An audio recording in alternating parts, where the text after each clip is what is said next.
This Valentine's for someone. My my romantic life has been a wreck. To some people, I would have had a lot of girlfriends. To a lot of other people, I wouldn't have had many girlfriends. I don't have a wife. I don't suppose I ever will. Miracles happen, but it's looking like that's not the way it will go for me. At the same time, is any woman, or back into my childhood, is any girl not, in a way, my wife? Biblically, as they say, which is kind of a joke or a way to alleviate the tension, but the thing is, especially as I got older, until, for the last decade now, as I felt myself, experienced myself more alone, I realized that,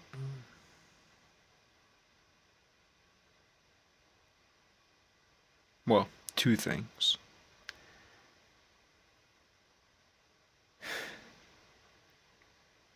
I realized that I'm not, well, I'm not the hero I wanted to be.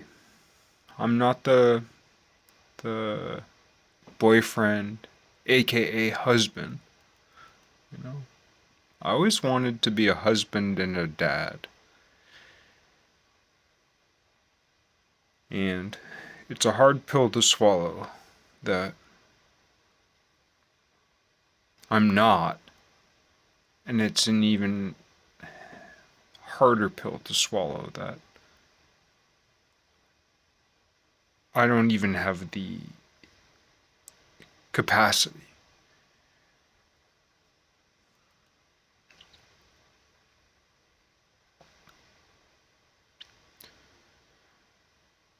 I suppose all the way down,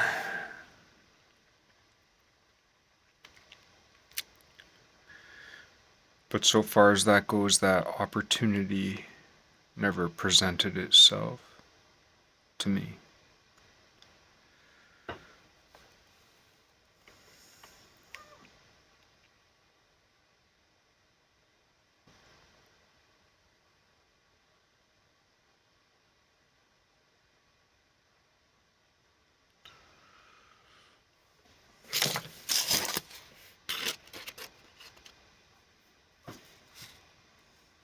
This leaf, uh, this leaf fell on my car a few days ago, and I think like a day and a half ago. Another one kind of like it fell in my path between my door stoop and my car, which is about 3/4 of a step.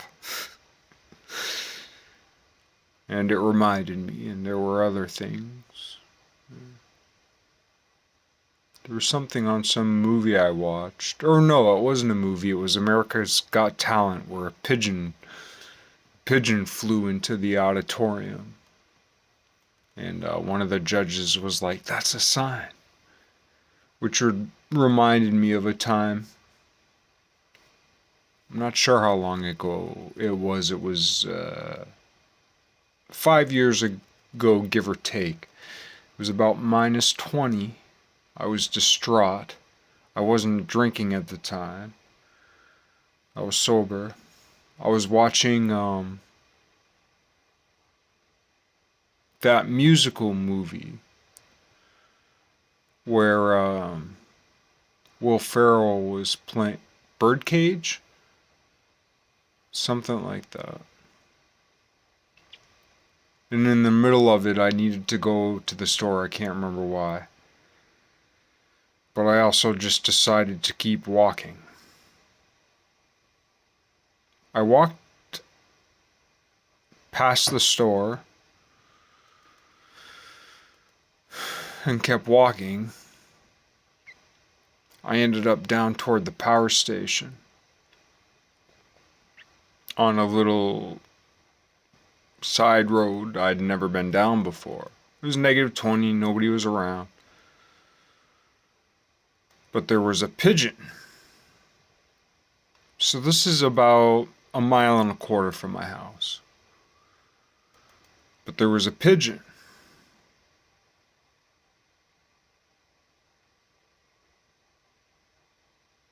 And he was down on the ground. And of course my sympathy and empathy, my empathy and sympathy, both kicked up. So, I restored him, or her, I don't know. Like a mother to a child, Well, of course, pigeon didn't see me like that. Pigeon saw me as like, ah! So the pigeon flew up to the rafters. There's a dock close by. Pigeon flew up to the rafters. It's -20. There were a few street lights out. There was about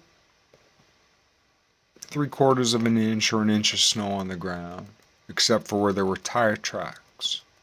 In the place I was standing, it was just down a little bit past the post office. Between the post office in Bells Falls and the closed down Vilas Bridge, there's this little road that goes down. It's not a cul-de-sac, but close to that in the power plant. That's where I was. And anyway, there was what looked like to have been if it wasn't a car, it looked like some type of vehicle had driven down. It carved this triangle or trinity pattern, but in curves, because it had obviously gone down there, backed up, and went forward. But the particular way it did that curved a perfect isosceles, inwardly curved equilateral triangle. And I walk down and there's this pigeon.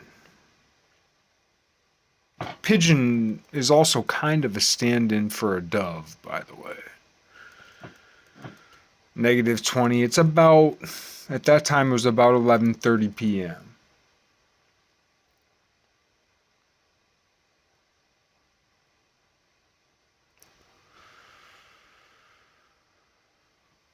I guess got too close trying to help it, scared it, it flew up. On my way home about a mile down the road, going over the bridge back to the Connecticut, to the bridge that's still open, for now.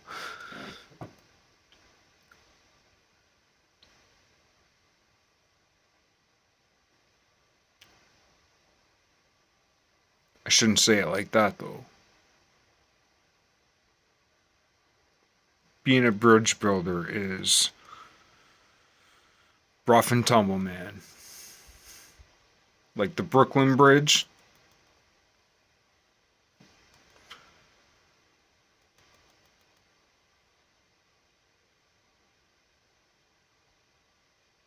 People don't realize the Brooklyn Bridge is an extension of the philosophy. Here's the thing about the church. The church. I don't just mean the brick and mortar. I don't just mean the institutions. I mean the church. Behind that pattern that encapsulates the truth, right? The thing about it is, it always wins. It is the only thing that wins. And the goal of the teleological pull of the omega point is become as large as possible materially in truth. To materially conjoin, harmonize. Absolute. Rational. Like we're rational, abstract,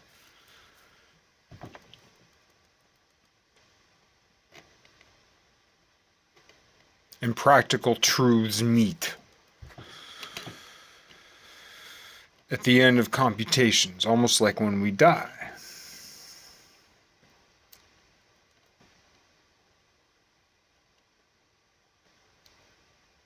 There's the movie Flatliners, back when I was growing up. And then there was the second movie, Flatliners, with the girl from Juno, you know. A little bit different of a story. And in the more recent Flatliners, when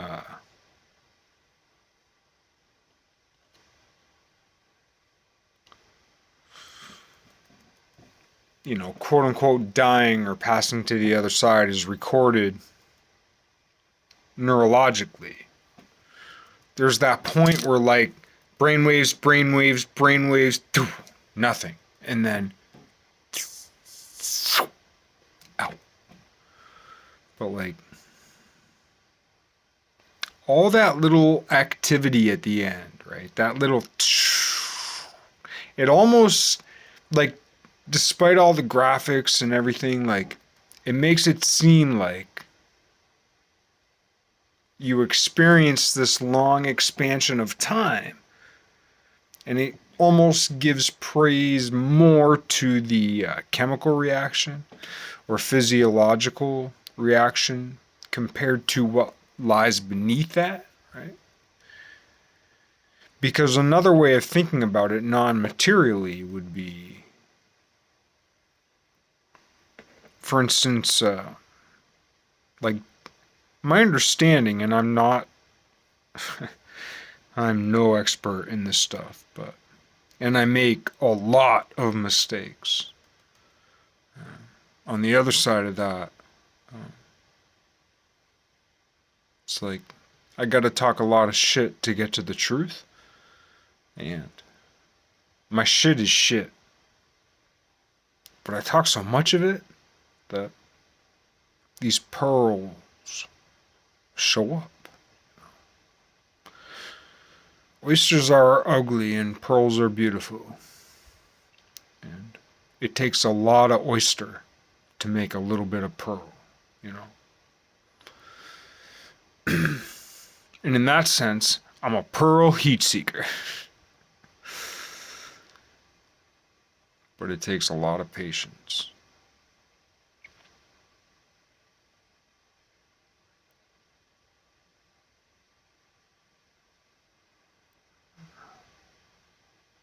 Lost my way again. I guess you can fill in the gaps.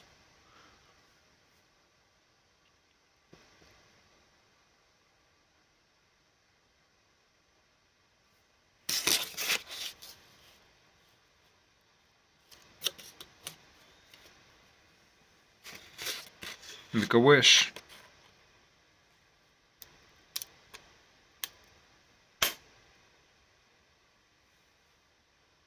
Left-hand path.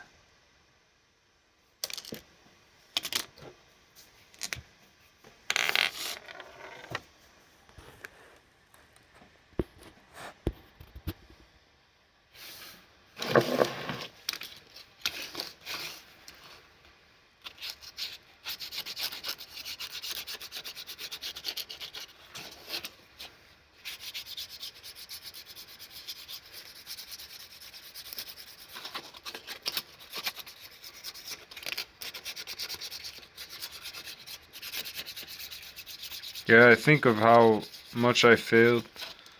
So for me to talk about love, there are many people who know me who would be like, and they'd be right, you know, to call me a charlatan or a...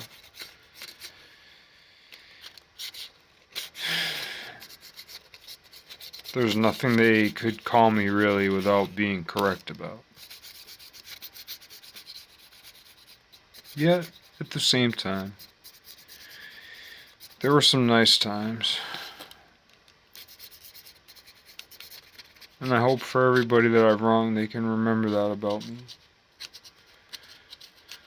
And accept my forgiveness that, you know.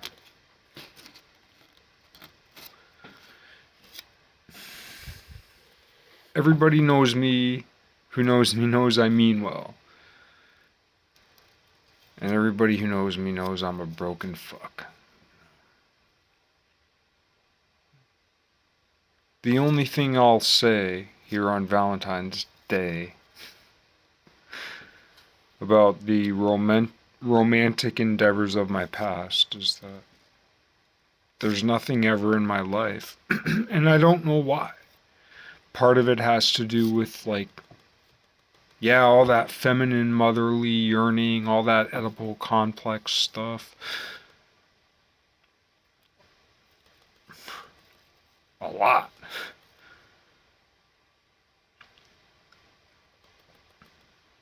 And a lot of it also is like the desire for true, authentic communion.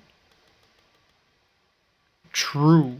If we can, I mean, at least theoretically, and I think also instinctually, that grasp, that cleaving, that desire to cleave, either lustfully or lovely, that desire to cleave, I mean, it's unshakable. One must cleave.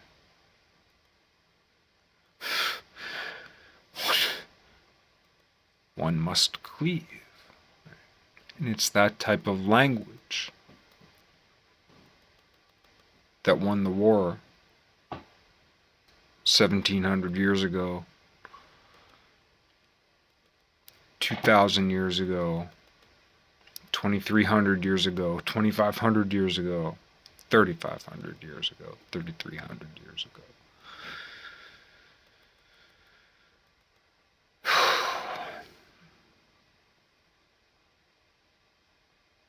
Anyway,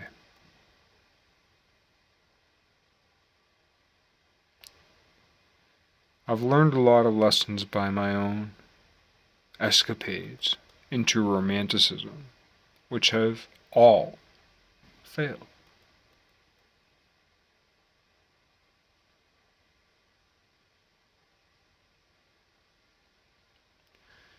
The only good thing I'd say is that a lot of the women who I had relationships with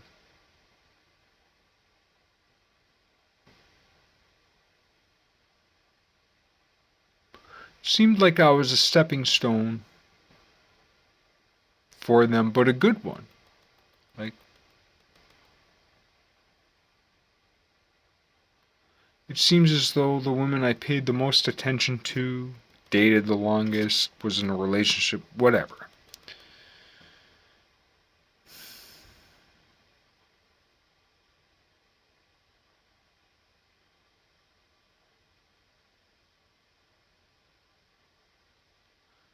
And I don't at all, of course, begrudge them for that. I'd feel so horrible if I knew the women in my life had been worse off instead of better, right? So, like, even though things didn't work out,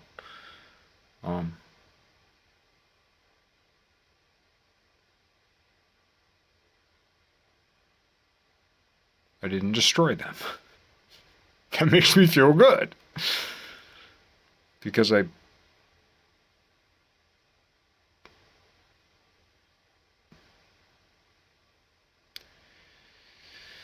don't want to hurt people, that's all. But anyway, having said all that, because I've had my Valentines in the past, where there may have been one or two where I got right, but 10, 12 I got wrong. I don't want to get this one wrong, too.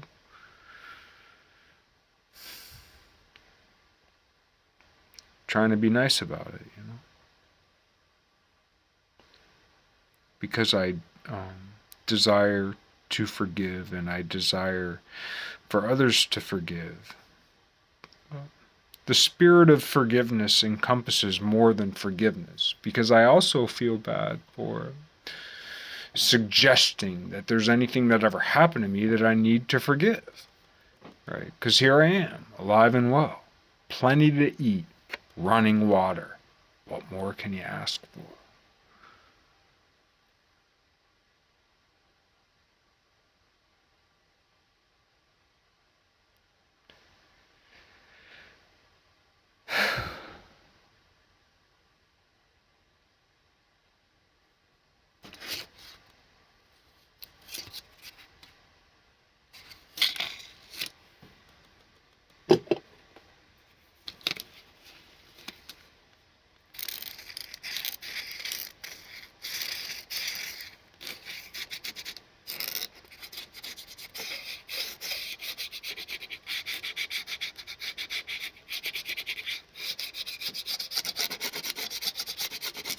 Yeah, romantic love is an innovation.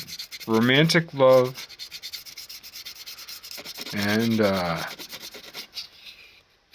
mythological. There's a real world heroin addiction, which is doink.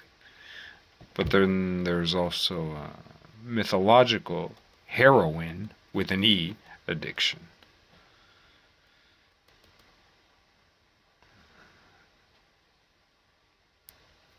One of the biggest problems in the world right now is every dude's looking for a mom. I know because I'm one, right? Even though our own moms are right before us. For some of us. There they are.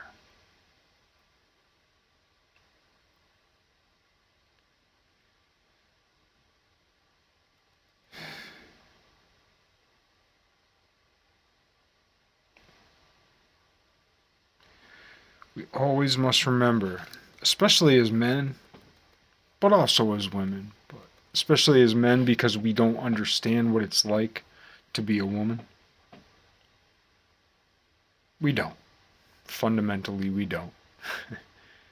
I'm not even trying to get caught up in the current debate. The current debate is already done and over. I'm talking to something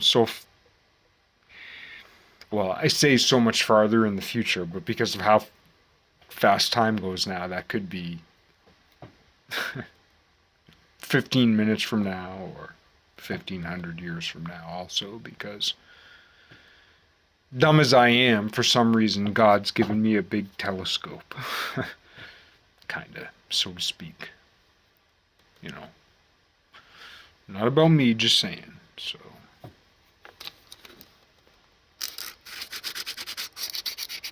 not trying to be pompous. You're saying I'm a hypocrite. You're correct. You're saying this guy's no role model. You're correct.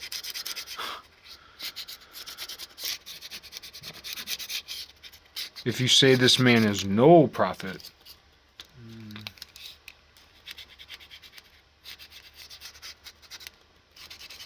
depends what you mean. Depends how you define the words and the terms and everything.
Oh yeah, back years ago, this dude who worked down at the Indian store told me that for Valentine's Day, if you could get a heart-shaped leaf, like that was a big deal in India. I don't know if that's true or not. The dude was from India, his whole family's from India. People were down the store. I go there every single day. sometimes twice a day. I'm not as friendly with the people who are running it now. They switch out. It almost seems like they run it in shifts, or like I think of the people who run the Indian store down the road kind of like a merchant army, you know, because they rotate in, they rotate out, they work every single fucking day, the whole time the store's open, from like 7 a.m. to 1 or 11 or whenever they close, like 7 days a week for like years and years and years on end. That's their whole fucking life. And my understanding, back from when I used to talk to some of the dudes, there was this one dude named Nick, but his name wasn't Nick, but his Indian name kind of sounded like Nick, and his last name was like Bot. Bot. And I only know that because one day after the first time I ever heard about Ramanujan back in like 2013-ish, give or take, maybe 2014, I went in and I was like, hey, have you ever heard of Ramanujan? Because, like, you know, he was from India, a famous mathematician. And the guy was like, no. And I was like, oh, he's a famous mathematician. And I thought maybe you guys have heard him. And he said, Aryabhat. Aryabhat, Aryabhat, Aryabhat. So he wrote it down for me, and later I Googled it. But anyway, he said, yeah, that's like my name, you know, like I'm a bot or I can't remember, but anyway, Aryabhat. The great Indian astronomer, astrologer, mathematician, poet, percussionist, singer, but we can't evaluate that because we don't quite know. But I am sure that the 22 Shruti are sewn into the Sanskrit in a way that those of us who don't have that pattern can't understand.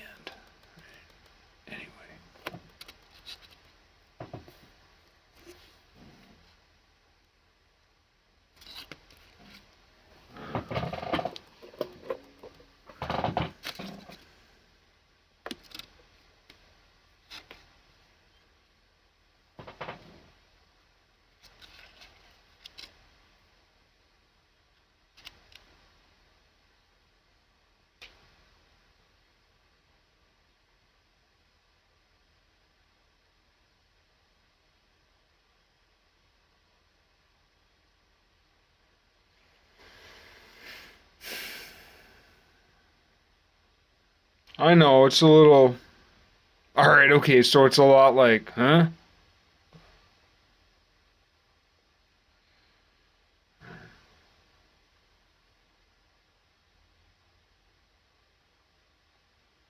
I know it's clunky. I know it's geeky. But I don't quite want to give up or let go yet because I'm still hoping that even through, you know, my cowardice,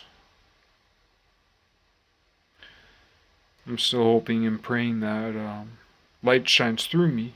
And if that's enough of a hope, if that's enough of a prayer, if that in itself is enough wind, are enough words that make enough wind to sway that tipping point, to sway that turning point, to sway that inflection point, to breach that inflection point and ascend, so to speak, to arise, so to speak, to stand up, so to speak, to stand where you are, so to speak, to stand your ground, so to speak, right?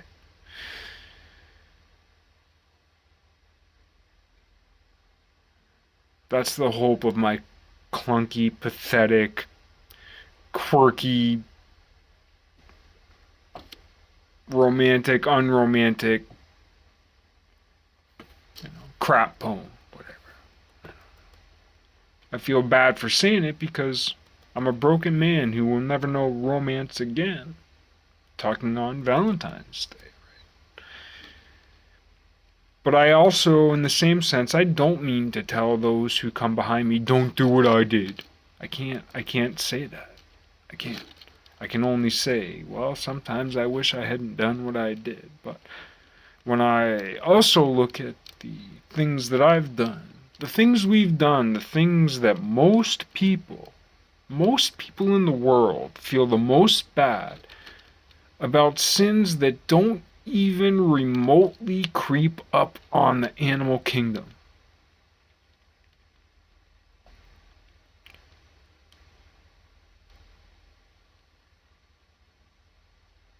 The things we kill ourselves over.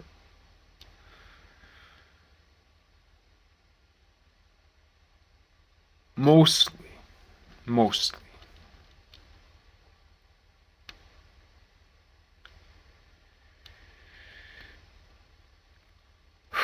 Need to be put into perspective.